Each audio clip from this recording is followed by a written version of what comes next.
Ambalma bamananga mena Mali kono ani Mali ko kan ye bamananga kunnafoni wagati sele walawalali bena kɛ mun na aw ye Mali kono ani a ko kan kibaraw kan aw dangana bi kunnafoni la kumabaw olu filɛ ni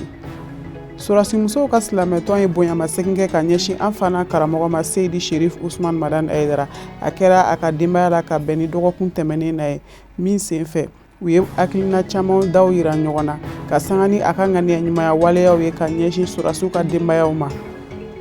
An b'an kunda Banama marabolo kan. Banaba ka fɔ musow fana ka 8 mars kɛnɛ sigira ka bɛn ni kari tɛmɛnen na ye min senfɛ u ye bonyamasegin kɛrɛnkɛrɛnnen kɛ ka ɲɛsin surasi denbayaw ma minnu ni olu bina faso kumabɔli senfɛ. A lajɛrɛ ɲɛmaya tun bɛ Madame Sɛnpara Saran Tarawele de bolo. Nin de ye bi bamananga kunnafoniw la kumabaw ye walawalali bɛna kɛ minnu na aw ye.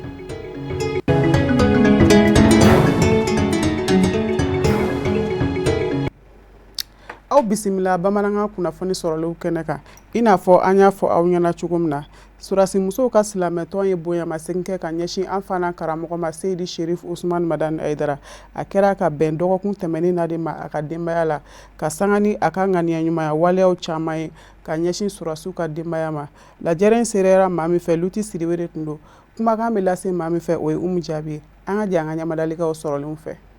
An karamɔgɔ Seydi Sherif Usman Madan Haidara ka sanga n'a ka wulikajɔw ye a n'a ka dɛmɛkɛlenw ka ɲɛsin an ka finitigilakaw ma an ka ni finitigilaka kofɔlen minnu ni an karamɔgɔ ye dɛmɛ ta ka ɲɛsin ma o furumusow u farala ɲɔgɔn kan ka kɛ jɛkuluba ye ka na foli bila an fa an'an karamɔgɔ la ni waleɲumandɔn jɔnjɔn tali ye ka d'a ma k'a kɛ waleɲumandɔn ye ani bonyamasegin a ka dɛmɛ ɲɛsinnen ma a n'a ka wulikajɔw ka ɲɛsin u ma. An ka nali fɔlɔ yɛrɛ ye min karamɔgɔ kanu fɔlɔ ani kana bonyamasegin k'a ye a ye médaille ba min sɔrɔ Burkina a n'a kɛlen Haut Conseil président ye an nakuba ye o bonyamasegin de a bɛ ka min kɛ Mali ye a ka faso kanu n'a ka faso jɔ la kɛrɛnkɛrɛnnenya a bɛ ka min kɛ an surasi cɛw ni surasi musow ani filiyatɔw ni faratelenw ye an nana o bonyamasegin de k'a ye. Aidara kanu de y'a to an ye nin ɲini an bololankolon kana na an y'a ɲini ka da a ka Burkina médaille ni Haut Conseil ya kan o bɛɛ de farala kanu kan n'an y'a kɛ bakuruba kelen ka na ni bonyamasegin k'a ye komi a yɛrɛ kumakan ye kuranɛ a bɛ kuranɛ de ɲɛfɔ mɔgɔ ye an ye kuranɛ d'a kan k'a dafa n'o. Wa muso ninnu y'a yira k'a fɔ an karamɔgɔ Seydi Sherif Usman Madan Haidara silamɛw ka fara ɲɔgɔn kan jɛkuluba ɲɛmaaya la n'o de ye Haut Conseil islamique ye ko o sɛbɛkɔrɔ bɛnnu u ma wa o cogoya kelen na a ye ani Burukina faamaw ye jala min d'a ma ko ani o sɛbɛkɔrɔ kan kan u wasara wa u nisɔndiyara ni o bonya kelen ninnu ye ka ɲɛsin an karamɔgɔ ma an karamɔgɔ Seydi Sherif Usman Madan Haidara a ye foli kɔsegin musolaka ninnu ma ni ka tila ka wele bila maliden kelen-kelenna bɛɛ lajɛlen ma u ka fara ɲɔgɔn kan ka duwawu don kɛ ka ɲɛsin an ka finitigilakaw ma wa nin bɔɲɔgɔnye in ani nin waleɲumandɔn foli in kun cɛra ni duwawu caman kɛli ye an karamɔgɔ na an fa fɛ Seydi Sherif Usman Madan Haidara. Mali jamana musokuntigiw ka tɔnba ka baaraw n'u donna février kalo tɛmɛnen kɔnɔna na a kɛra Dunanjigisoba Mayiva la a lajɛrɛ ɲɛmaya tun bɛ musow ka minisiri de bolo Mali jamana kɔnɔ Madame Jakite Aissata Kassa Tarawele. Kafunɛ Bacili a bɛna ɲɛfɔli k'an ye o kan.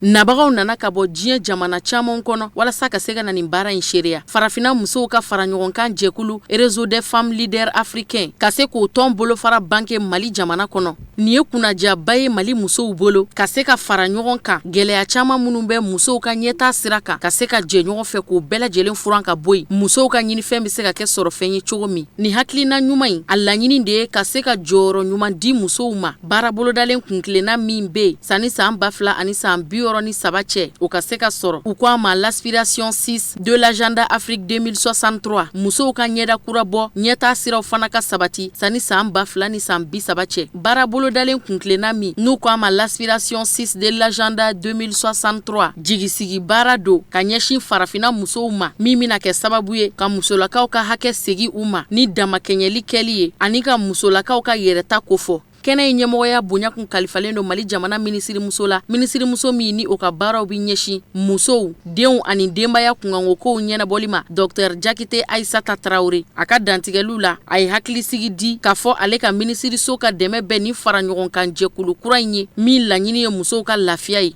An b'aw ladɔnniya k'a fɔ farafina musow ka fara ɲɔgɔnkan jɛkuluba Réseau des femmes leaders africains a kɔkɔrɔma donnen don Allemagne jamana fɛ ka tɛmɛ u ka lasigidenw ka bolo fɛ minnu cogolen don New York ani Addis Abeba.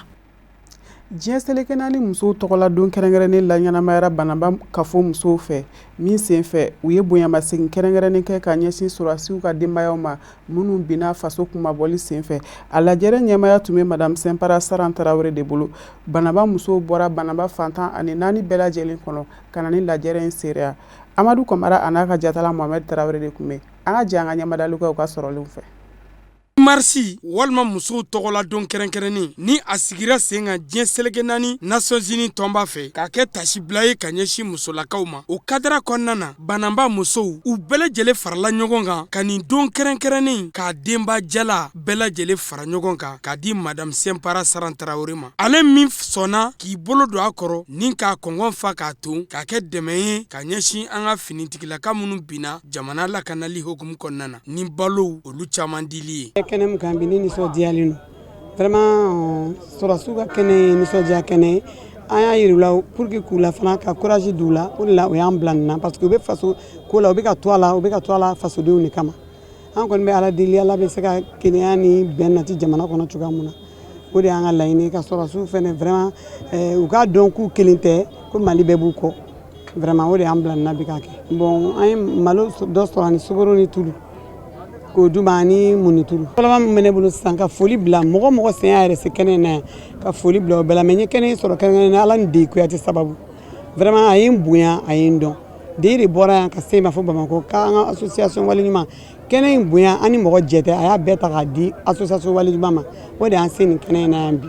Vraiment an ka foli belebeleba bɛ ka se Deyi ma. Nin don kɛrɛnkɛrɛnnen ni a bɛnna kari ma a kɛra donba ye Banaba kɔnɔna na bawo Banaba musow a n'a lamini u bɛɛ lajɛlen bɔra i n'a fɔ kɔnɔkulu ka fara Madame Simpara Saran Tarawele kan ka jɛ ka nin don kɛrɛnkɛrɛnnen ɲɛnamaya nisɔndiya ni bonya ni karama kɔnɔna na. Donc ɲina 8 mars hukumu kɔnɔna na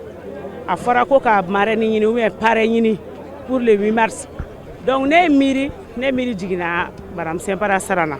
Ne ko k'a fɔ mɔgɔ ma an k'a lajɛ n bɛ lettre sɛbɛn a ka bila ka taa di Sara ma mais n yɛrɛ tilala ka wuli ka bɔ yan ka taa lettre di depuis n taara lettre di 8 mars hukumu kɔnɔna na a m'a fɔ n bɛ miiri ka jaabi di dɛ sur le champ jaabi dira ne ma directement a ko n'Ala sɔnna a ma 8 mars Banaba musow n'aw y'a kanu ne ka k'a ka marraine ye n fana jɛnna n'a ye n bɛ don a kɔrɔ vraiment a y'an jigi fa parce que a y'an jigi fa cogo di an tɛ se ka fini san k'a di Banaba musow ma. A ye fini di Banaba musow ma ka tila tuguni ka na dɛmɛ kɛ anw ye parce que ɲinan tɛ mɛn mun kan ko soutien aux femmes se tɛ anw ye kafo ye seba tɛ Banaba kafo ye soutien aux femmes donc a tilala ka lajɛli fɛnw caman nati malo b'a la sukoro b'a la tulu b'a la tulu dunta ni muta fɛn bɛɛ b'a la n'i ye bonya in lajɛ a valeur a ka ca 2 millions ye ka n'a ta ka di an kafo musow ma k'an ka di an ka faamaw ma an ye kɛnɛ sigi hɛrɛ la ka kɛnɛ wuli hɛrɛ la. Sɔgɔmada in na an bɔra ka 8 mars fête kɛ an ka denba n'o tun ye Madame Simpara Saran Tarawele vraiment a y'an dɛmɛ vraiment a y'an dɛmɛ ni dɛmɛ belebeleba de ye ka d'an ka faamaw ma dɛmɛ a diyara n ye fo ka taa dama tɛmɛ a diyara n ye an b'an ka nisɔndiya yira k'a fɔ Saran ala k'a bolo mɛn baara in na a y'a bɔ nafolo min na vraiment an bɛ dugawu kɛ ala ka caman bila a nɔ na ala ka garisigɛw foni ɲinan ta in an jɛna k'a fêter cogo min na ɲɔgɔn fɛ vraiment an b'a ɲini san wɛrɛ an ka jɛ ka na nin kɛnɛ kelen kan ka fête kɛ faama ninnu fana an b'u soutenir walasa basigi bɛ se ka na Mali kɔnɔ cogo min na vraiment an b'u soutenir. Hakili jiginna an b'a yira u la k'a fɔ ko 8 mars ni a bilara sen kan san 1977 diɲɛ kurukara bɛɛ lajɛlen musow tɔgɔ la waati kɛrɛnkɛrɛnnen don musolakaw bi hakili jagabɔ nisɔndiyaw olu n'a ɲɔgɔnnaw caman boloda ni ka sɔrɔ ka u ka hakɛw an'u ka kɛtaw ka ɲɛfɔli kɛ olu kan nin don kɛrɛnkɛrɛnnen hukumu kɔnɔna na ɲinan ta koba farala koba kan bawo Madame Simpara Saran Tarawele ale ye a kɛ don ye ka kɛ tasibila ye ka kɛ nisɔndiya ye ka ɲɛsin an ka finitigilakaw ma u musow n'u denw minnu tor'u kɔ wasa u fana nin ka don kulonkɛ la Madame Simpara Saran Tarawele ale ni a tɔw n'o ye a balimamusow ye ka bɔ Banaba u bɛɛ lajɛlen nin don kɛrɛnkɛrɛnnen kɛ don ye buna hadamadenw hakili bɛ taa fɛn min na wagati jan sabula a bonya n'a karama n'a nisɔndiya kama k'an bɛn ko boloda ni Ala sɔnna a ma san nata. hali bi 8 mars okumu kɔnɔna na fɛn min ye jalakɔrɔba musow ye olu fana ma to kɔfɛ u ka ɲɛnajɛ kɛnɛ sigira sen kan ka bɛn kari tɛmɛnen na ma marisi kalo tile 8 jalakɔrɔba mairie kɛrɛfɛ an bɛ aw ladɔnniya k'a fɔ jalakɔrɔba maabaw sɛbɛkɔrɔ bɔra ni ka taa nin kɛnɛ in seereya Sherifula Jabaraniso tɔgɔ la Boubacar Traoré de tun bɛ a n'a ka jatala Musa Traoré an ka jɛ an ka ɲamadalikɛw ka sɔrɔlenw fɛ. Muso denmuso ani cɛkɔrɔbaw bɛɛ lajɛlen kɔni bɔra ka se ka na nin don in ɲɛnamaya min bɛ tali kɛ 8 mars ɲaɲaɲaw okumu kɔnɔna na n'o ye musow tɔgɔla don ye diɲɛ kɔnɔ. Ɲinɛ ni an ka jamana ɲɛmaaw kelen don ka hakilina ta min bɛ dɛmɛ don an ka finitigilakaw ma. Okumu kɔnɔna na jalakɔrɔba musow olu kɔni ɲɛnajɛ dɔɔni tɛmɛ u sen fɛ. Nka kɛnɛ in kan u ye laɲini dɔw kɛ ka ɲɛsin u ka ɲɛmaaw ma min bɛ tali kɛ gɛlɛya min bɛ dugudenw na nin wagatinin na. Hakilina min an bila la an den minnu bɛ kɛlɛkɛyɔrɔ la an y'a kɛ ka nisɔndiya ka laɲini dɔ kɛ ka duwawu dɔw ye pour que kɛlɛ bɛ se ka nɔgɔya u fan fɛ cogo min na ani ka tasibila kɛ ka taa u ma. O ye fɛn mun ye gɛlɛya dɔ b'an ka jalakɔrɔba yan o ye jiko ani kuranko ani an ka denw bɛ kɛlɛkɛyɔrɔ la an'olu ka ko an'olu dɛmɛni ani an ka denw ka kalanko n y'an da dɔ la k'olu walawala o gɛlɛyaba de b'an kan yan an y'a marisi laɲini ka se o laɲini bɛɛ de sabati k'a ɲɛfɔ an ka maire ye. Maire bɛ se ka di ɲɛmɔgɔ ma ɲɛmɔgɔ bɛ se k'an dɛmɛ cogo min na o ye welekan min ye u ka se k'an kɔkɔrɔ don kosɛbɛ jiko la u ye dɔ kɛ mais a tɔ bɛ kɔ halisa jiko la ani kuranko an kɔni kuranko in de ka d'an ye kosɛbɛ parce que ni kuran tɛ dugu kɔnɔ foyi tɛ ɲɛnabɔ ani an ka denw ka kalanko ni denw ma kalan musow tɛ lafiya musow sinsin bere de denw ye. Maa ɲɛma minnu tun bɛ kɛnɛ kan u ye foli bila kɛrɛnkɛrɛnnenya la jalakɔrɔba musow ma u ka nin hakilina in ani ka layidu ta u ye ni ala sɔnna ma gɛlɛya min b'u kan u na fɛɛrɛ kɛ cogoya min na a bɛ se ka wuli. An hakili la jiko kɔni an ye belebeleba ko la sabula château dɔ réalisera yan Union européenne fɛ ani mairie ka jɛɲɔgɔnya hukumu kɔnɔna na o château in hakili la a bɛ ka labaara SOMAGEP yɛrɛ fɛ parce que olu de ji dɔnbagaw ye château in kɛra donc ministre y'a laɲini k'a fɔ SOMAGEP ka na donc olu de ji tigiw ye donc olu kana ji in gérer. A daminɛ na fontaine kunkolo 14 de kun donna jalakɔrɔba o kɛra fɛn ye réalisé kuma 2018-2019 donc o kɛra mais sisan an bɛ yɔrɔ min na sisan a fɔra mɔgɔw bɛ ka demande kɛ donc ka taa n'a ye SOMAGEP la jalakɔrɔba yan donc n'i ye demande kɛ o tuma u bɛ tuyau sama ka taa don i ka du kɔnɔ. Ayiwa kuranko an balakaw da sera kuranko ma n'o ye jalakɔrɔba musow ye kuranko Amadiyɛri tun bɛ yan fɔlɔ mais jama nana bonya dugu nana bonya donc groupe min tun bɛ a dɛsɛra o jɔlen bɛ sisan a bɛ san 2 ɲɔgɔnna bɔ donc waati la a tun fɔra k'a fɔ ko installation wɛrɛ bɛna kɛ n'o ye panneau ni fɛnkɛw ye mais o kɔfɛ tugun le directeur de l'EDM olu y'a fɔ an ɲɛna ministre fana nalen château inauguration na o y'a fɔ an ɲɛna k'a fɔ o bɔra a ma donc interconnexion bɛ ka na o bɛ ka na ka bɔ Sikaso yɔrɔ la donc o bɛ na jalakɔrɔba servi parce que interconnexion ye jalakɔrɔba concerné na o la donc o ye 2021 fɔ an ɲɛna o la an kɔni sigilen bɛ ka o makɔnɔ n'Ala sɔnna ma an jigi b'a kan 2021 in na donc a ka ca la kuran ka se ka se jalakɔrɔba. An nisɔndiyalen don parce que an ka jalakɔrɔba muso ninnu u sera ka hakili sɔrɔ ka nin 8 mars organiser a diyara an ye ɲinɛ 8 mars fana 8 mars gansan tɛ 8 mars min don ka faamaw dɛmɛ u ka baara la o ye hɛrɛ dɔ ye hakili la sisan kɔni faamaw bɛɛ ɲɛba la bɛɛ b'u kɔfɛ an ka kan ka bataille guerre in an ka kan ka gagner sisan an ma kan ka sira bilen vraiment an ka kan ka dusu sɔrɔ bɛɛ ka t'u kɔfɛ pour que vraiment ka kunnafoni d'u ma pour que an ka baara in ka se ka ɲɛ. Maa minnu kɔni kun ye ko in denfa a n'a denba ye olu ka nisɔndiya yira kɛrɛnkɛrɛnnenya la k'a yira k'a fɔ hali ni ɲɔgɔn kun kan bɔra u na dɛmɛ ta ka ɲɛsin jalakɔrɔba musow ma. Muso bɛ ko o ko la n'a kɛla Mali kɔnɔ kulima ye ne baw ye musow ye donc muso jɛra ka taa u ka partenaire di ne ma n y'a minɛ ni barika ye n ko ni Ala sɔnna ma n t'u jigi tigɛ n se ye mun ye n y'o k'u ye hali si n'u sera ma n bɛ jɔ partenaire kɔrɔ n b'u dɛmɛ fɛnɛ hali ni 8 mars tɛ muso n'a kungo wulila n'u sera ma se mun ye n b'o kɛ. Bɛ foli kɛ jalakɔrɔba dugutigi ye ka alimami fo ka musokuntigi fo ka mairie mɔgɔw bɛɛ fo ka maire fo a diyara n ye a bɛnna ma u ma kɛ wariko kama u ma kɛ sanuko kama u kɔni y'a kɛ dɔrɔn an bɛɛ ye kelen ye. Don kɔfɔlen yɛrɛ kun cɛra ni ɲɛnajɛw de tile tɔ kɔnɔna na ani catiri dumanw bɔli ka ɲɛsin maaw ma ka se ka ɲɔgɔn ɲɛnajɛ an bɛ dugawu kɛ ko Ala ka san wɛrɛ ta yira an na. Kɛnɛya kalanso min bɛ wele ko École de Santé Kenedugu u ka kalanden kunfɔlɔ maakuluw bɔra ka bɛn sibiri tɛmɛnen na ma marisi kalo tile 7 an bɛ aw ladɔnniya k'a fɔ ko lajɛrɛ in seereyara kalanden ninnu teriw u n'u balimaw fɛ a kɛra kalanso in yɛrɛ kuru kɔnɔna na seereyara maa min fɛ Sherifula Jabaraninso tɔgɔ la Tata Ture de tun bɛ an ka jɛ an ka ɲamadali kɛ a ka sɔrɔlenw fɛ. Nin lajɛrɛ in bɛ yirali kɛ nin kalanden ninnu ka san 3 kalan kɔfɛ kɛnɛya baaraw ɲɛɲinini na ka sanga ni bidon ye u labɛnnen don kɛnɛya baara waleyali la ka ɲɛsi ba donni na kɛnɛya koɲɛw sabatili la banaw kunbɛnni fo ka taa se adamadenw ka kɛnɛya ɲuman sabatili ma a nasira bɛɛ lajɛlen na. Nisɔndiya vraiment o kɛlen bɛ ka an labɔ bi parce que an ɲɛ bɛ an kɛrɛfɛla la bi an ka CCRF n'o ye Kalabankɔrɔ CCRF an médecin chef b'an kɔrɔ bi an ka marraine fɛnɛ b'an kɔrɔ yan bi protection civile bɛ yan bi policiers bɛ yan bi bon Kalabankɔrɔ autorité a bɛɛ lajɛlen bɛ yan bi bɛɛ lajɛlen dafalen bɛ yan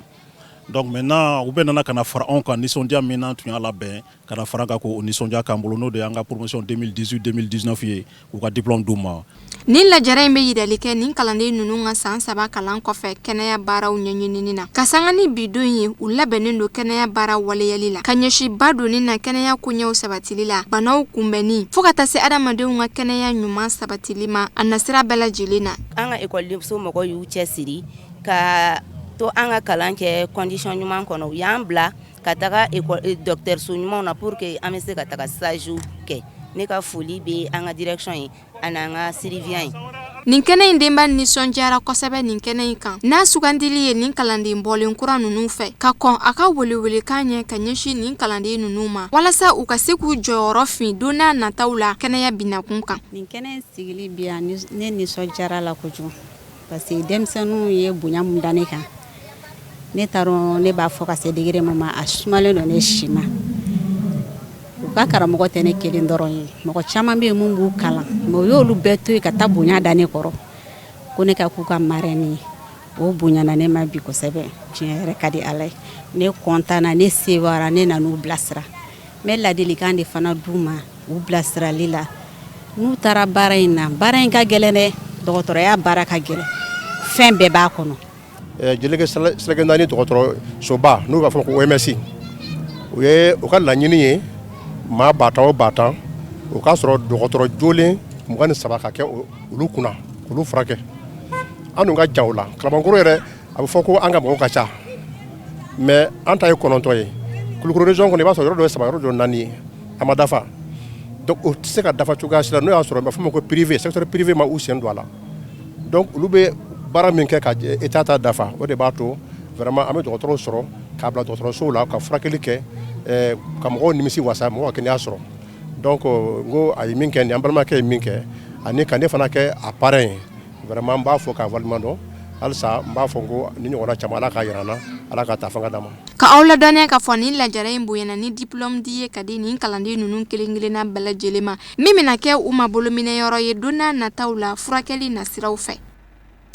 Fanga ɲini jɛkulu IDD Kangaba cercle kɔnɔna na ni a cɛbɔ ye Sulemani Dunbiya ye a ka yɛrɛmankutu baaraw n'u donna ka bɛn ntɛnɛn tɛmɛnen na ma Banankɔrɔ an bɛ aw ladɔnniya k'a fɔ ko ni lajɛrɛ in seereyara ni tɔnden maa caman ye kɔkɔrɔmadenninw sira kan ka fara Kangaba commune maaba camanw kan Sherifula Jabaraninso tɔgɔ la Mariyetu Jalo de tun bɛ a n'a ka jatala Ablaye Sogodugu an ka jɛ an ka ɲɛmadaw ka sɔrɔlenw fɛ. Ka bɔ Kangaba fo Julafondo, Guinée frontière la, ka segi ka na Banankoro, walasa ka campagne nun don. Sulemani Dunbiya, ale ye UDD ka candidat ye Kangaba. Ka bɔ Kangaba fo Julafondo, UDD cɛbɔ tɛmɛna yɔrɔ o yɔrɔ, a kunbɛnna ka ɲɛ, ni ka jira la k'a fɔ Kangabakaw cɛsirilen don a ka ko la. Caravane tɛmɛna yɔrɔ o yɔrɔ, jama bɔra k'i jɔ, ka Sulemani Dunbiya kunbɛn, kumakan kelen pe, tako kelen, marisi kalo tile 29. Ni yɛrɛmankutu baara nunu, walasa Sulemani Dunbiya candidat UDD ale ka kɛ Kangaba wasaden ye wasaden kalafili nataw la a selen kɛnɛ ka Banankɔrɔ jeme tigɛrɛ donsow n'u ka kamalengɔni olu de y'a kunbɛn ka sɛnsɛn ka don kɛnɛ kɔnɔ. An ka foli bɛɛ ye dunan ni dugu ye fɛn fɛn sen sama ka se a Maliko de don Kangaba ko de don donc mɔmɔ sen y'a sama ka se an ka foli bɛɛ ye kɛrɛnkɛrɛnnenya sababu ye Sulemani Dunbiya de a bɛ maire yala an fɛ Nduga yan bi a sigi a ma janya fɔlɔ mais a ye min kun tigɛ an ye an y'a ye population kɔni b'a ɲini a ye fɛ hali bi vote ko de don jama nin tɛ an ka bulletin ma n'Ala y'o don se an bɛ kɛnɛ in na donc a k'a bila a kɔnɔ o de ka d'an ye. Bon an ye Solo sugandi parce que Solo ye mɔgɔ ye mɔgɔ majigilen don a bɛ mɔgɔ bonya bon relation b'a la fana je peux dire diɲɛ fan bɛɛ la weleweledakan min bɛ ne bolo ka ɲɛsin maliyɛn bɛɛ ma ka ɲɛsin électeurs ma ka kunnafoni di ɲɔgɔn ma ka bɔ i n'a fɔ kɔnɔkulu ka taga quartier électeurs retirer le 29 aussi u ka bɔ i ko kɔnɔkulu ka taa voter candidat ka cɛbɔ ye. Suleman Dumia kɔnkɔrɔdonbaw y'a yira k'a fɔ olu b'a sugandi ka da a ka ladiriya kan ani a ka tilennenya barisabula k'a to mɛriya la nɔnga commune kɔnɔ a ye baara min kɛ o ma dogo maa si la. Suleman Dumia yɛrɛ projet minnu bɛ a bolo ni Ala y'a kɛ wasaden ye a y'olu da jama kulo kan. N bɛ ka wasaden bulon ɲini baaraba saba bakuruba la komi an tɛ se k'a bɛɛ fɔ nin na o baaraba saba fɔlɔfɔlɔ ye jumɛn ye o kɛnɛya. Pour que i ka don fɛn bɛɛ la il faut que kɛnɛya kɛ sabati i ka yɔrɔ la mais député ye fɛn ye a tɛ se budget tɛ député bolo donc il faut k'o fɔ mɔgɔw ɲɛna quand même député de ye avocat population ka avocat ye kɛ ɲinini kɛ mɔgɔ minnu bɛ ko décider kɛ ɲinini k'o fɛ donc o santé sababu volet la n b'a fɛ ka ɲini ministère de la santé fɛ a k'a kɛ cogoya bɛɛ la pour que CSCOM bɛ se ka caya Kangaba cercle dugu la volet filanan o éducation ye. Éducation bolila an bɛ damanda bolo de la denmisɛnninw bɛ fɛn bila kalan bila ka taa damanda na donc an bɛ possibilité bɛɛ kɛ pour que ka commission bila en place o bɛ se ka denmisɛnnin ninnu na sensibiliser damanda na cogoya min na u bɛ segin ka na classe ninnu kɔnɔ bon volet sabanan ye min ye o volet social c'est-à-dire an yɛrɛ ni ɲɔgɔn tɛ ninnu ani orpaillage yɛrɛ donc an ni ɲɔgɔn tɛ ninnu caman cɛ fara farala ka sababu kɛ dugukoloko kɛlɛw ye donc ni dugukoloko kɛlɛ bɛ mɔgɔw ni ɲɔgɔn cɛ donc a bɛ kɛ sababu ye ka denmisɛnninw tigɛ ka bɔ ɲɔgɔn na an kan kɛ nafa min sɔrɔ objectivement an tɛ ka se k'o sɔrɔ donc an b'a ɲini cogoya bɛɛ la pour que an bɛ se k'o secteur labɛn ka ɲa dugudenw bɛ nafa sɔrɔ a la o de tun ye bakurubaya la n'an bɔra yan an bɛ na agriculture la komi nin ye fɛnkɛ ye an tɛ se ka bɛɛ ɲɛfɔ mais quand même agriculture la on fera tout pour que sɛnɛkɛlaw bɛ se ka u ka engrais ninnu subvention ninnu sɔrɔ suffisamment vraiment bɛɛ kɛ kunu sa bɛɛ k'a dɔn ko fanga bɛ démocratie selen niveau min na an kana to k'a fɔ dɔrɔn ni somɔgɔ de ni somɔgɔ karisa de donc an kɛ voté ye vraiment a y'a lajɛ ne sera kɛ ko minnu kɛ n to mairia la a ye ko analyser k'a fɔ ko n'i ye chance wɛrɛ fana di ne ma k'a kɛ cercle yɛrɛ bɛɛ ye ko n ye min kɛ n ka commune kɔnɔ n bɛ se k'a kɛ cercle bɛɛ fana fɛ a ka ca Ala fɛ a bɛ laɲini min na a bɛ sabati donc o kɔni an tɛna bɔ mɔgɔ minnu bɛna voter an tɛna bɔ o jukɔrɔ fewu. K'a daminɛ Mininjan fo Somifara Kaɲogo fo ka taa se Nuga nin kominen kelen-kelenna bɛɛ lajɛlen tun bɛ kɛnɛ kan ni ka n'a yira Suleman Dumia la k'a fɔ a ka di u ye ale ka kɛ Kangaba cercle wasaden ye Banankɔrɔ denmisɛnninw olu y'u ka seko an'u dɔnko yira ka fara artisiw kan ni ka jama la nisɔndiya kosɛbɛ.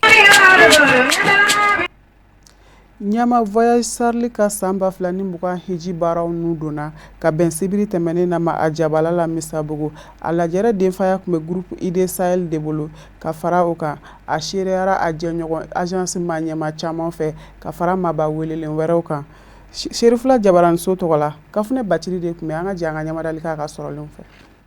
Ni alkuranɛ sanuman kalanni kɛnɛ sigili de ye ka damakasili kɛ an dabama la agence ɲama voyage ka ɲina hijitaga campagne baaraw nun donna san 2000 ani san 20 tɔgɔ la walasa silamɛya jɔsen 5nan baara in bɛ se ka timɛ ko ɲuman na ɲama voyage ka laɲiniw bɛɛ lajɛlen ka sabati n'o de ye hiji kɛ ko ɲuman ani hijitadenw lafiya ye. Bon o danfara o de ye kɔnɔna jɛlenya ye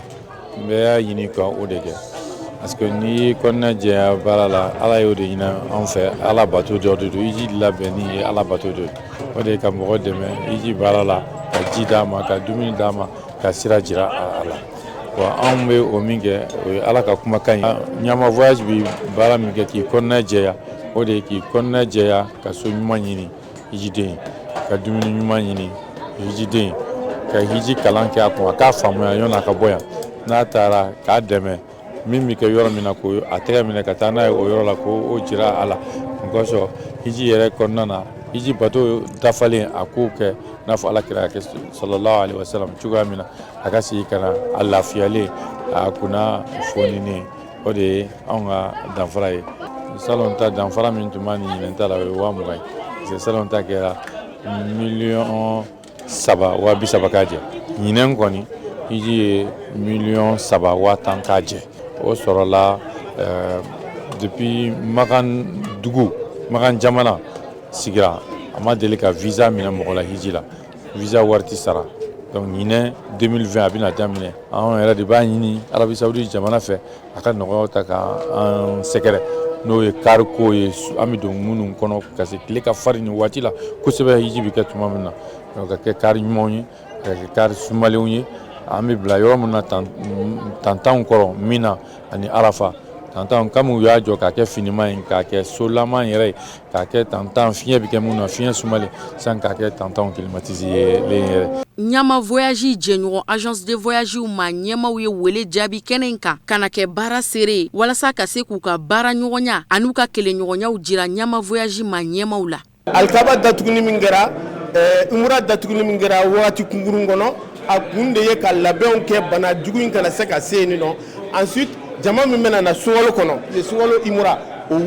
o lajɔlen do ma annulé jama min bɛna na âge 2020 n'o ye larabu kalo 1441 ye n'a cɛ bɛ kalo 5 ɲɔgɔn bɔ k'a yira hiji bɛna kɛ diɲɛmaa y'a yira k'a fɔ ko hiji bɛna kɛ saudiya ɲɛmɔgɔ fana y'a yira k'a fɔ hiji bɛna kɛ o labɛnw de kɔnɔ u nana alikaba datugu tile filanin na ka se k'a yɔrɔ nettoyer k'a lasanuya ka produit k'a kɔnɔ o de fana sababu la u nana aéroport ni u ka port ni u ka donda fɛn fɛn bɛ yen nɔ ni mɔgɔ bɛ don a kɔnɔ u y'a o yɔrɔ datugu donc k'a yira hijidenw na fɛn fɛn kɔni bɛ yen n'u ye hiji ŋaniya siri hiji in bɛna kɛ ni Ala ka jɛ ye a labɛnw sabatilen don donc mɔgɔw k'u tɔgɔ sɛbɛn. An bɛ aw ladɔnniya k'a fɔ coronavirus bana fiɲɛ kura min bɔra Chine jamana kɔnɔ décembre kalo tɛmɛnen n'a labanna ka diɲɛ minɛ o n'a ta bɛɛ lajɛlen ɲinan san 2000 ni san 20 hiji baaraw bi kɛ Saudiya jamana maa ɲɛmaw kɛlen don ka baara camanw sigi sen kan kɔlɔsili ni jateminɛw bana kunbɛn kadara kɔnɔ walasa ka se ka hiji ta denw lakana ka bɔ coronavirus épidémie tɔɔrɔ ma kɛnɛ in kan nabagaw bɛɛ lajɛlen jɛra ka suratu fatiya kalan ɲɔgɔn fɛ ka ŋaniyaw siri ka duwawu dun caman da o kan sanni ka sɔrɔ ka ɲama voyage ka hijilata campagne baara nundon kɛnɛ kuncɛ ni surafana to dun ye min bonya bɔra ɲama voyage ɲɛmayaso yɔrɔ. Denmisɛnw tɔgɔla kulu kɛrɛnkɛrɛnnen min bɛ ni o ye Conseil national de la jeunesse CNJ o bureau min ni o bɛ Bulkasonbugu kɔnɔ o lakurakurayara ka bɛn sibiri tɛmɛnen na ma Bulkasonbugu yɛrɛ mairie kɔnɔna na an bɛ aw ladɔnniya k'a fɔ ko lajɛrɛ in seriyara maaba caman fɛ ka fara denmisɛnnakaw caman kan ka bɔ Bulkasonbugu mairie kɔnɔ fɛn min sɔrɔla o kɛnɛ kan an ka jɛ an ka ɲamadali kɛ o fɛ. Mali jamana jɔnjɔn ni o ye hymne national ye o dali de kɛra nin bureaucratie ɲɛbila baaraw daminɛ ye ni o ye denmisɛnw tɔgɔla kulu kɛrɛnkɛrɛnnen min ni o bɛ Mali jamana kɔnɔ Conseil national de la jeunesse o bureau kura falen ni Bulkasonbugu quartier denmisɛnw tɔgɔla nin jɛkulu ni o ye CNJ ye kabini a sigili fo ka se bidoya in ma a ka laɲini fanba ti dɔwɛrɛ ye fo ka dɛmɛ ta ka ɲɛsin Mali denmisɛnninakaw ma. Bon an bɛ foli kɛ d'abord bɛɛ lajɛlen an bɛ min na Bulkasonbugu mairie la yan nɔ o ye parce que an y'a jateminɛ depuis kumajan ni jeunes ka bureau sigira commune kɔnɔna na i b'a ye quartier kɔnɔnaw la ka se kinda kɔnɔnaw ma jeunes caman bɛ yen nɔ olu tɛ bɔ fɛn caman kalama fɛn caman bɛ kɛ u tɛ fɛn caman faamuya olu la donc an ko an bɛ taa an ka lasigidenw sigi fɛnɛ quartier bɛɛ kɔnɔna na ka se kinw kɔnɔna na pour que an fɛnɛ bɛ fɛn fɛn kɛ olu fɛnɛ ka intéressé a la pour que ka bureau sigi an b'o bureau sigi kɛnɛ de kan sɔgɔmada in na yan nɔ CNJ ka laɲini fanba ye min ye CNJ d'abord structure min don a bɛ yen nɔ nationalement a bɛ commune kɔnɔ a bɛ région na CNJ ye denmisɛnninw ka bureau de ye Mali jeunes bɛ denmisɛnninw bɛɛ ka bureau ye maintenant CNJ ni ye a ta ale bɛ kɛ cogo di i bɛ taa sɔrɔ denmisɛnninw ka tɔn bɛ yen nɔ o tɔn bɛɛ faralen ɲɔgɔn kan olu de ye CNJ ye mais on appelle ça le Conseil national de la jeunesse du Mali. Ni lajɛrɛ in kɛra wagati kɛrɛnkɛrɛnnen bureau kɔrɔ ɲɛmaa bolo CNJ tɔgɔla Bulkasonbugu kɔnɔ ni ka bonyamasegin foliw kɛrɛnkɛrɛn k'a ɲɛsin bureaudenw kelen-kelenna bɛɛ lajɛlen ma o kɔfɛ a sɔrɔla ni ka labanna k'i da don san 3 tɛmɛnen baarakɛlaw na ni ka ɲɛfɔli kɛ o kan bureau kura ɲɛmaaya dira Bulkasonbugu denmisɛn ma ni o ye Jakarija Kamisogo ye tumana min na a ye kuma galamanin ta a fana ye bonyamasegin kɛ ka ɲɛsin kunu in maa bɛɛ lajɛlen ma kɛrɛnkɛrɛnnenya na bureau kɔrɔ ɲɛmaa ka se bureaudenw bɛɛ lajɛlen ma ni ka sɔrɔla ka labanna ka ɲɛfɔli kɛ a ka baara kura kunfɔlɔw kan Jakarija Kamisogo ni ale sugantira ka kɛ bureau kura ɲɛmaa ye a ka manda kuntagala o bɛ taa san 3 bɔɲɔgɔnko la maa 45 o kɛn bɛ ka ɲɔgɔn sɔrɔ a kɔnɔ commission 11 ne sɔgɔmada na ne kɛra Bulkasonbugu sifinnakaw ka ɲɛmɔgɔ ye bɛn kɔnɔna na keleya kɔnɔna na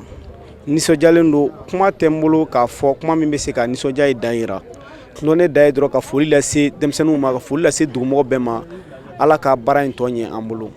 Ni lajɛrɛ in sereyara maaba caman fɛ Bolikasomugu mairie kɔnɔ kɛrɛnkɛrɛnnenya na dugutigilakaw ka se mairie cakɛlaw yɛrɛw ma ani sigida fɔlɔ tribunal ka nɔnabila ka taa se maaba caman wɛrɛw ma u bɛɛ kelen-kelenna ye hakilinaw di Bolikasomugu denmisɛnninnakaw ka nin biro kura in kan ni jigisigikanw ani bilasiralikanw caman ye ni ka labana ka jija laɲiniw fɛ cogo min na min ni o bɛ Bolikasomugu ɲɛtaga laɲini. C'est pour dire k'a fɔ i dɔrɔn n contannen don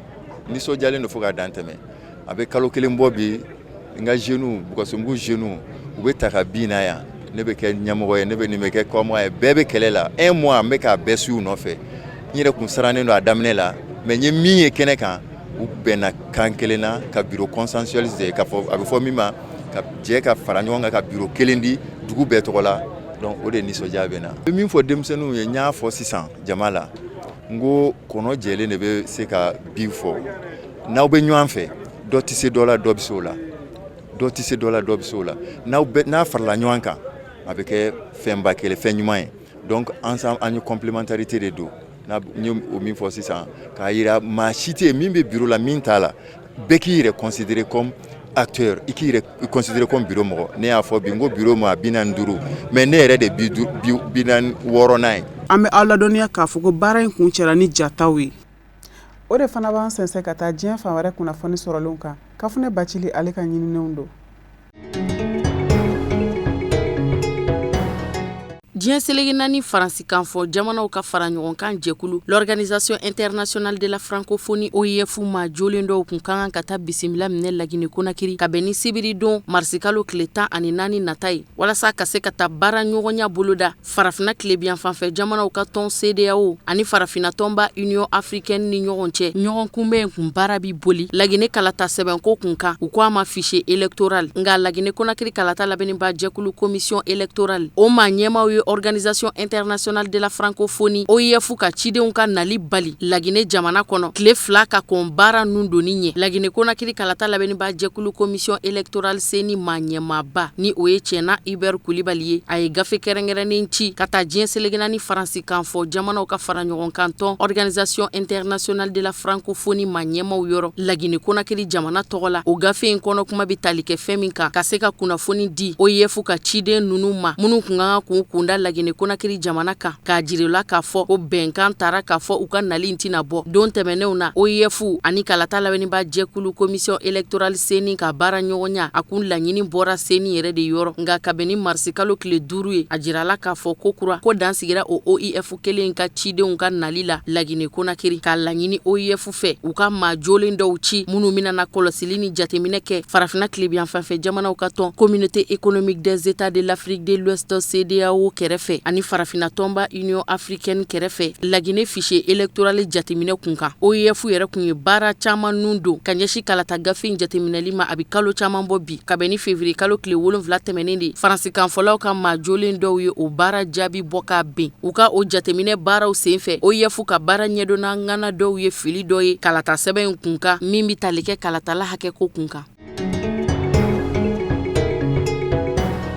maa 43 de bɔnɛna o niw na ka bɛn ni karido marisi kalo tile 8 ye Burkina Faso jamana kɔnɔ ka taa ni kɔrɔyan fanfɛla marabolo fanfɛla ye kunnafoni sɔrɔlenw y'a jira k'a fɔ ko ɲanguma yɛrɛlakana jɛkulu nunu k'u sigalen kun bɛ banmaganci mɔgɔw dɔw de doni na dugu kɔnɔ k'o de kɛra sababu ye ni u shurula dugu kan ni ka nin waleya in boloda ka ɲɛsin Dengila dugu ani Barga dugu ma Yatenga province kɔnɔ jamana maa ɲɛmaw yɛrɛ y'a jira k'a fɔ Burkina Faso kunnafoniko ɲɛnabɔ minisiriso ko nin waleya cɛjugu in bolodalen filɛ ni maramafɛntigi minnu fɛ k'u ma se ka buguna tigɛ kunnafoni sɔrɔlenw ka fɔla ko maa 43 minnu bɔnɛnen filɛ ni u niw na ko waleya in kɛra yɛrɛlakana jɛkulu groupe d'autodéfense de fɛ u ko yɛrɛlakana jɛkulu min ma Koklu Wego baara caman bolodalen bɛ yɛrɛlakana jɛkulu in bolo walasa ka se ka ɲangili caman boloda ka ɲɛsin banmaganci mɔgɔw ma kun min y'a to u shurula dugu 2 in kan k'u kun sɔmina banmaganci mɔgɔw ka doni de la dugu ninnu kɔnɔ fan dɔ fɛ maa minnu yɛrɛ porokotora ka bɔ kasara in na olu y'a jira k'a fɔ ko nin tɛ yɛrɛlakana jɛkulu dugulen ye nga u ka fɔla ko maramafɛntigi wɛrɛw de bɔra fan wɛrɛw fɛ ni kana nin kasara in kɛ k'a fɔ de ko yɛrɛlakana jɛkulu min bilalen don olu ka dugu lakana la k'o de ka baara bi sɔn ka kɛ nin ye wa dugu ninnu ma ɲɛmaw y'a jira k'a fɔ k'u ma sɔn o kɔrɔfɔ ma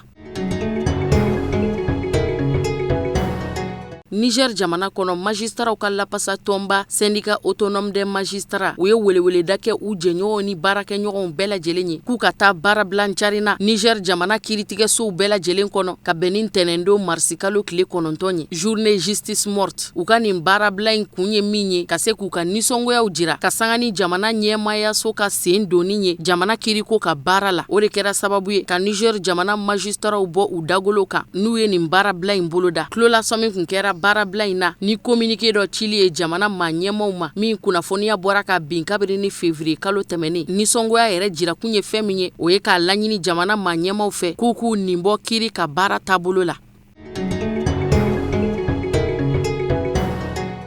Faransi jamana faba la Paris ka bɛn ni ntɛnɛndon marisi kalo tile 9 ye Faransi jamana ɲɛma Emmanuel Macron ye Libi jamana sɔrasiya maa ɲɛma Maréchal Khalifa Haftar bisimila kumaɲɔgɔnyaw sinsinna mugujugu madaliko kunkan Libi jamana kɔnɔ min senfɛ Faransi jamana ɲɛma Emmanuel Macron y'a laɲini Libi jamana sɔrasiya maa ɲɛma Maréchal Khalifa Haftar fɛ ka se ka tɛgɛnɔ bila bɛnkanna min gafe kɔnɔ kuma bɛ tali kɛ maramafɛnw ani mugujugu madaliko kunkan Maréchal Khalifa Haftar jɛla ni tɛgɛnɔ bila ye bɛnkan sɛbɛn nga ɲɔ bi ɲɔbugu ta kanba la Maréchal Khalifa Haftar y'a jira k'a fɔ ko ale ka fan na u na bɛnkan in labato fo ka s'a dan na nga ko ni janfa bɔra fan dɔ fɛ kɛrɛnkɛrɛnnenya la gouvernement national d'union fɛ ka bɔ Tripoli min ɲɛmɔgɔya bɛ Fayez El Sarraj bolo ni dangari kelen u ka fan na wali kelen wulikajɔ tali ye ka ɲɛsi u ma k'o kuma na bɛɛ lajɛlen k'i sigi k'a fɔ olu bi dan sigi bɛnkan sɛbɛn timɛli la n'o bi tali kɛ mugujugu madali bɛnkan bɔrɔtɔli kan Maréchal Khalifa Haftar y'a jira Emmanuel Macron na k'a fɔ ani tɛgɛnɔ bila bɛnkan sɛbɛn in na mugujugu madali ani maramafɛnw bilali bɛnkan min n'a kun kan ka tɛgɛnɔ bila Russie la a bɛra ta ni Maréchal Khalifa Haftar ye da tan ka bɔ sigi wɛrɛ kun bolodara Allemagne jamana fana kɔnɔ bɛnkan sɛbɛn in tɛgɛnɔ bilali kadara kɔnɔ tɛgɛnɔ bila in ma se ka kɛ yen fana sigi in yɛrɛ bolodara dɔgɔkun kelen kɔfɛ ka sanga ni diɲɛ seliginani tɔnba Nations Unies ka lasigiden ka baarabila ye min kun bɛ Libi jamana kɔnɔ ni Ghassan Salame ye a bolo bɔ a ka caw la Faransi jamana y'a laɲini ni ka ɲɔgɔn kuma ɲɔgɔnya boloda Libi jamana fan filaw ni ɲɔgɔn cɛ min bi kɛ sababu ye Libi jamana bi se ka mada cogo min. Coronavirus banakisɛ kɛlɛli kadara kɔnɔ Italie jamana ɲɛmayaso maa ɲɛma n'o ye président du conseil Giuseppe Conte a ye sariya ta sariya min bi a yamaruya Italie jamana kɔnɔdenw ye bɛɛ lajɛlen datugulen ka to i ka denbaya kɔnɔ fo ka taa se avril kalo tile 3 ma Italie jamana kɔnɔdenw na a bɛ taa se fo maa $60 ma a laɲinina minnu fɛ ka bɛn ni tarata marisi kalo tile 10 ye ko bɛɛ lajɛlen ka tu i ka so o sariya bɛnkan min ni a bɛna ta ka don bala Italie jamana kɔnɔ Italie jamana maa ɲɛmaw yɛrɛ ka fɔ la ani diɲɛ seliginani tɔn min ɲɛsinen do kɛnɛyako ma Organisation mondiale de la santé u y'a jira k'a fɔ ko kɛlɛkɛminɛn de do coronavirus kɛlɛli kadara kɔnɔ coronavirus banakisɛ min ni a kɛra sababu ye ni ka dan sigi maa ba naani ka ɲɛnɛmaya la ka ban waati min na Italie jamana président du conseil ye i dantigɛ k'a fɔ ko bɛɛ lajɛlen datugulen ka to i ka so walasa ka se ka kisi kɛ banakisɛ in tɔɔrɔ ma a ma faamuya cogo kelen na Italie jamana kɔnɔdenw fɛ Giuseppe Conte ka dantigɛliw la a y'a jira k'a fɔ ko bila ka suma tere ka jugu k'o de kama ka bɛn ni ntɛnɛn ye ale y'a laɲini Italie jamana kɔnɔdenw datugulen ka to so walasa ka se ka banakisɛ in kunbɛn a kana se ka maa wɛrɛw lasɔrɔ tugun ka sariya ni baara bolodalen gɛlɛnw boloda min bɛ kɛ sababu ye banakisɛ in yɛrɛ ka si latunu pewu. Ali bi coronavirus banakisɛ kelen kunkan kunnafoni do banakura min ni a kɛnbɛ ka diɲɛ minɛ bi n'a sun tara Chine jamana kɔnɔ décembre kalo tɛmɛnen kɛrɛnkɛrɛnnenya la Yuan dugu kɔnɔ an bɛ don min na i n'a fɔ komi bi n'a bɛ ka dankari kɛ ɲɛnɛmaya la kosɛbɛ ani ka yɛlɛma maa camanw fɛ kabiri ni banakisɛ in nun tara décembre kalo tɛmɛnen fo ka na se bi ma Chine jamana maa ɲɛma kuma dugu ta minɛn ta fɔlɔ nka ka bɛn ni tarata don marisi kalo tile 10 sɔgɔmada ye Chine jamana ɲɛma ye taama balalen dɔ boloda ka ɲɛsin Yuan dugu ma Chine jamana ɲɛma ka nin taama in ka ɲɛsin Yuan dugu ma a bi don coronavirus banakisɛ kɛlɛli de kadara kɔnɔna na walasa Chine jamana bi se ka sebaya sɔrɔ banakisɛ in kan cogo min Chine jamana maa ɲɛma ka nin taama in senfɛ ka ɲɛsin Yuan dugu ma a taara munumunu salo kɛ lɔpitanisow la ani maaw ye sigi fana kɛ maa minnu ni olu kun garijigɛ donna banakisɛ in na nka n'u labanna ka furakɛ.